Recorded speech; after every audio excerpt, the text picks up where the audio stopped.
একটা ছোট্ট সাধারণ পরিবারে একটা মেয়ে, নাম ছিল মিতা। বাবা একজন খুব সাধারণ একজন ব্যবসায়ী, মা গৃহিণী। স্বপ্ন একটাই ছিল মিতার, সে মানুষের ভালোবাসা অর্জন করা, এমন কিছু করার যা মানুষকে বদলাতে সাহায্য করে। ছোট্টবেলা থেকেই মোবাইল ক্যামেরা দিয়ে ভিডিও বানাতো, কিন্তু প্রকৃত বই, সামাজিক সত্য ঘটনা যখন তার জ্ঞান হলো, সে তখন একটা কন্টেন্ট তৈরি করত। কিন্তু বিয়েও ছিল কিন্তু তার হাতে গোনা। বন্ধুরা বলতো, এভাবে কিচ্ছু হবে না ভাই, মানুষ ড্রামা চায়, স্ক্যান্ডেল চায়, একটু প্রাইস দিয়ে কন্টেন্টে, তবেই কিন্তু ভাইরাল হবে। মেয়েটা কিন্তু এসব কথা কিন্তু শুনতো না, সে নিজের পথে নিজেই চলতো। ঠিক তখনই দেখলো এই প্ল্যাটফর্মে একজন রাতারাতি ভাইরাল হয়ে গেল, খুব চেনা জানা মানুষ, রাতারাতি সেলিব্রিটি। একটু অশ্লীলতা, সাজানো সম্পর্কে নাটক, কৃত্রিম কান্না, এইসব দিয়ে পৌঁছে যায় লক্ষ লক্ষ ভিউ আর ফলোয়ারি। গাড়ি, হোটেল, ভিউ সবকিছু যেন তার জীবনের অংশ। শহরের লোকজন বলতো, দেখ রুদ্র যা করেছে তাতে কিন্তু ভবিষ্যৎ আছে, মিতার মতো আদর্শ নিয়ে চললে কিন্তু কেউ চিনবে না। এমনকি একদিন মিতার মাও বলে ফেললো, তুই একটু ট্রাই করতে তো পারিস এমন কিছু। ছেলেটা কতদূর চলে গেল বল।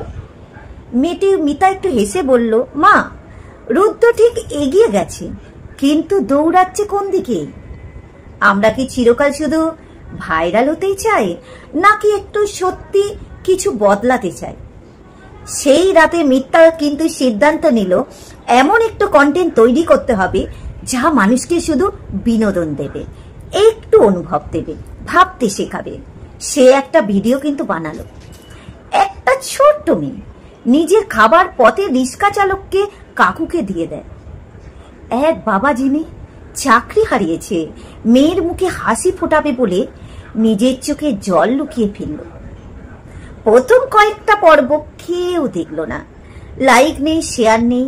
বন্ধুরা বলল, এইভাবে হবে না রে। কিন্তু হঠাৎ একদিন একটা স্কুলের শিক্ষক সেই ভিডিওটা কিন্তু ক্লাসে দেখলেন।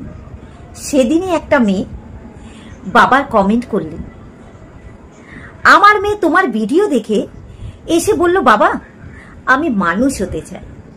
সেই একমাত্র বাক্য বদলে দিতে পারলো সব কিছু।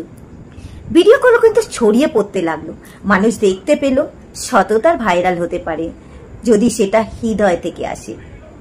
একদিন রুদ্র নিজেই মিতাকে ফোন করে বলল, তুই যা করছিস সেটা মনে হলো আমি কেবল না ক্যামেরার সামনে বেঁচে আছি, কিন্তু তুই মানুষের তো হৃদয় বাস করছিস।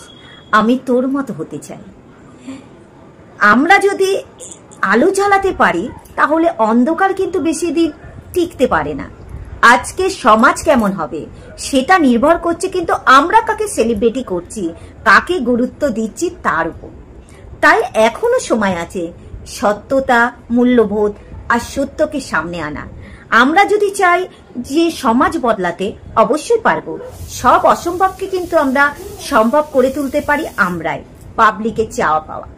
আমরা যদি পারি আগামী প্রজন্ম একটু উজ্জ্বল আর ভবিষ্যৎ সময় দিতে পারি। আসুন না সেইভাবে সকলে মিলে একটু এগিয়ে যায়।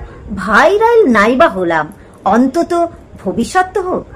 সত্যি কথা বলতে কি জানেন, ভাইরালের পেছনে ছুটতে গিয়ে ভাইরাল হওয়ার নেশা আমরা যেন ভুলে না যাই কোনটা মানুষ গড়ে আর কোনটা পাবলিক বেচে।